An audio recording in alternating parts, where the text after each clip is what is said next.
चौथा अध्याय। ओम नमः चंडिकाय। ऋषि बोले, अत्यंत पराक्रमी उस दुरात्मा महिष के एवं उसकी सेना के देवी द्वारा मारे जाने पर इंद्रातिक देवतागण अपनी वाणियों द्वारा देवी जी की स्तुति करने लगे। जिस देवी जी ने अपनी शक्ति से सारे जगत को व्याप्त कर रखा था, जिसका स्वरूप सभी देवताओं की शक्तियों का समूह है, सभी देवता एवं महर्षि जिसकी पूजा किया करते हैं, उस अंबिका देवी जी को हम प्रणाम करते हैं। वही देवी हमारा मंगल करे, जिसके अतुल प्रभाव का एवं बल का भगवान शेषनाग, ब्रह्मा तथा हरि भी वर्णन नहीं कर सकते हैं। वह चंडिका देवी सारे जगत के पालन के लिए तथा मंगल के भय के नाश का विचार करें। जो श्री स्वरूपिणी पुण्य आत्माओं के घरों में जो लक्ष्मी स्वरूपा है, पापियों के घरों में दरिद्रता, पवित्र बुद्धि वाले के हृदय में बुद्धि, श्रेष्ठ पुरुषों के यहाँ श्रद्धा, कुलीन मनुष्यों के लज्जा स्वरूपनी है। इस प्रकार हे देवी हम आपको प्रणाम करते हैं। हे भगवती देवी, आप विश्व का पालन करें। आपके इस अचिंत्य रूप का असुरों के क्षय करने वाले आपके महान पराक्रम एवं देवता तथा असुरों के सामने संग्राम में किए गए आपके अद्भुत चरित्रों का वर्णन हम इस प्रकार कर सकते हैं। हे भगवती, आप संपूर्ण जगत का कारण हो। सत्व रस तम इन तीनों गुणों वाली होते हुए भी आप अजय हो। दोषों के कारण हम लोग आपको कभी जान नहीं सकते हैं। हम तो क्या विष्णु शिव आदि भी आपका पार नहीं पा सकते हैं। आप सबकी आश्रय हो एवं आप आधा अव्याकृता परा प्रकृति हो। हे देवी जी, सभी यज्ञों में जिसके उच्चारण करने से सभी देवता तृप्त हो जाया करते हैं, वह स्वाहा एवं पितरों को तृप्त करने वाली स्वधा भी आप ही हो। मोक्ष का कारण अंचित्य महाव्रत स्वरूप हो और संपूर्ण दोषों से रहित हो। सभी इंद्रियों को वश में करने वाले, तत्व को ही सार जानने वाले मोक्षार्थी मुनिजन जिसका अभ्यास किया करते हैं, वह भगवती परा विद्या आप ही हो। आप शब्द स्वरूपा हो। परम पवित्र ऋग्वेद, यजुर्वेद एवं मनोहर उद्गीत के पदों के पाठ से युक्त सामवेद का आप आधार हो। वेदमयी देवी हो। 6 ऐश्वर्यों से संपन्न आप भगवती हो। सभी शस्त्रों के सार का ज्ञान करने वाली हे देवी, आप मेधा हो। दुर्गम सागर से पार उतारने वाली नौका, कैटब के शत्रु विष्णु के वक्ष स्थल में निवास करने वाली आप लक्ष्मी स्वरूपा हो एवं चंद्रमा को मस्तक पर धारण करने वाले भगवान शंकर से सम्मानित आप ही गौरी हो। यद्यपि आपका मुख स्वर्ण से भी उत्तम कांति से सुंदर तथा परिपूर्ण चंद्रमा के बिंब का अनुकरण करने वाली निर्मल मंद मुस्कान से शोभित है, तथापि इस प्रकार के चंद्रमुख को देखकर क्रोध से परिपूर्ण महिषासुर ने झट ही उन पर प्रहार कर दिया। उससे भी अतीव अद्भुत यह विचित्र बात यह है कि जब वही मुख क्रोध से युक्त हो उदय होते हुए चंद्रमा की भांति लाल लाल था, तनी हुई भौहें अति विकराल थी। ऐसा देखकर महिषासुर ने अपने प्राण तुरंत छोड़ दिए। भला कौन होगा जो क्रोधी यमराज को देखकर भी जीवित रह सके। हे देवी जी, आप प्रसन्न हो। आपकी प्रसन्नता से जगत का अभ्युदय होता है और क्रोध से भर जाने से आपका तत्काल ही कितने कुलों का आप नाश कर डालती हो।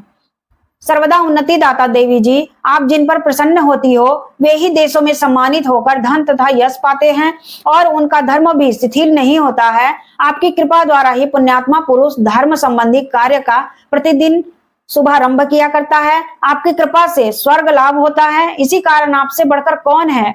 सबके लिए उपकार करने वाली हो आप सर्वदा दयामयी हो। ये राक्षसों के वध करने से जगत सुखी होता है। ये राक्षस कभी नरक के लिए चिरकाल तक भले ही पाप करते रहे हों, संग्राम में इनका वध आपने इसलिए किया है कि मुझसे मारे हुए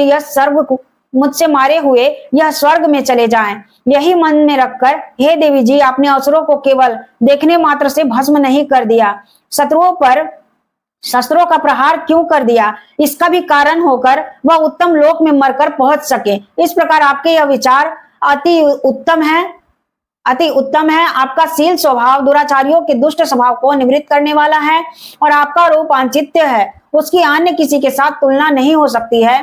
आपका पराक्रम तो देवताओं के पराक्रम को नाश करने वाले दैत्यों को नाश करने वाला होता है। इसी प्रकार आप शत्रुओं पर भी दया किया करती हो। आपके पराक्रम की तुलना हे देवी किसके साथ हो सकती है। और आपके रूप भी तो परम मनोहर होते हैं, परंतु शत्रुओं को भयदायक लगते हैं।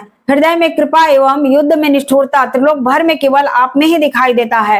हे देवी जी, शत्रुओं का नाश करके इस सारी त्रिलोकी की आपने रक्षा की। संग्राम भूमि में उन दैत्यों का विनाश करके उन्हें स्वर्ग में पहुंचा दिया और हमारा भय भी दूर कर दिया, जो कि हमें उन्मत्त दानव डराया करते थे। हे माता, आपको नमस्कार है। हे देवी, सूल से हमारी रक्षा कीजिए। हे अंबिके, खड़ग द्वारा हमारी रक्षा कीजिए एवं घंटा के शब्द तथा धनुष के टंकार से भी आप हमारी रक्षा कीजिए। हे चंडिके, पूर्व पश्चिम दक्षिण दिशा में आप हमारी रक्षा कीजिए, अपना त्रिशूल घुमा घुमा कर उत्तर में हमारी रक्षा कीजिए।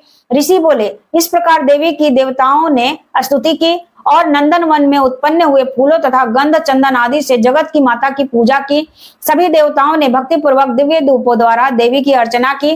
तब देवी प्रसन्न मुख होकर उन देवताओं से बोली, हे सभी देवतागण, अपनी अभिलाषा के अनुसार आप सब मुझसे वर मांग सकते हो। देवता बोले, हे भगवती, आपने तो हमारी सभी कामनाएं पूर्ण कर दी है, कुछ भी बाकी नहीं रहा है। हमारे इस महिषासुर शत्रु का आपने वध कर दिया है। फिर भी यदि प्रसन्नता पूर्वक हमें वर देना चाहती हैं, तो हे माता, यह वर दीजिए कि जब जब भी आपका स्मरण करें हम लोग, तब तब हमारी बड़ी बड़ी आपत्तियों को आप दूर करें। हे प्रसन्न वदने मातेश्वरी, जो भी मनुष्य इन स्तुतियों द्वारा आपकी स्तुति करते हैं, उसे वित्त रिद्धि विभव प्रदान कीजिए। हे अंबिके, हम पर सदा प्रसन्न रहा करिए। ऋषि बोले, हे राजन, जब देवताओं ने अपने तथा जगत के कल्याण के लिए इस प्रकार वर मांगा, तब उन देवताओं को तथास्तु कहकर भद्रकाली अंतर ध्यान हो गई। हे राजन, पूर्व काल में तीनों लोगों का हित चाहने वाली देवी का देवताओं के शरीर से जैसा प्रागट्य हुआ है, वह सारी कथा मैंने तुम्हें कह सुनाई है। इति चौथा अध्याय।